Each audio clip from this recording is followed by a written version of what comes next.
जिल्हा परिषद आणि पंचायत समितीच्या निवडणुकीसाठी उमेदवारी अर्ज दाखल करण्याची प्रक्रिया पूर्ण झाल्यानंतर आता निवडणूक रणांगणात खऱ्या अर्थाने हालचालींना वेग आलाय.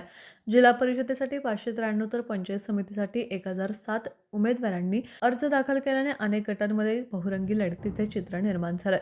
शुक्रवारपासून सुरू झालेल्या अर्ज माघार प्रक्रियेमुळे या लढतीचे गणित बदलण्याची शक्यता आहे. मंगळवारी 27 अर्ज माघार घेण्याची अंतिम मुदत असल्याने कोण रिंगणात राहणार आणि कोण माघार घेणार याचे स्पष्ट चित्र त्या दिवशी समोर येणार आहे.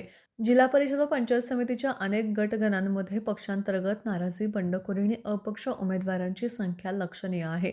उमेदवारी न मिळाल्याने ऐनवेळी दुसऱ्या पक्षातून किंवा अपक्ष म्हणून अर्ज दाखल केलेल्या उमेदवारांची संख्या मोठी आहे. त्यामुळे काही गटात एकाच पक्षाचे 2-2 तर काही ठिकाणी 3-3 उमेदवार मैदानात उतरले आहेत.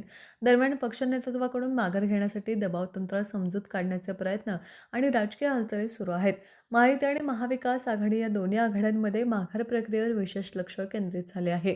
उद्याच्या माघारीनंतर राजकीय समीकरणे बदलण्याची शक्यता आहे.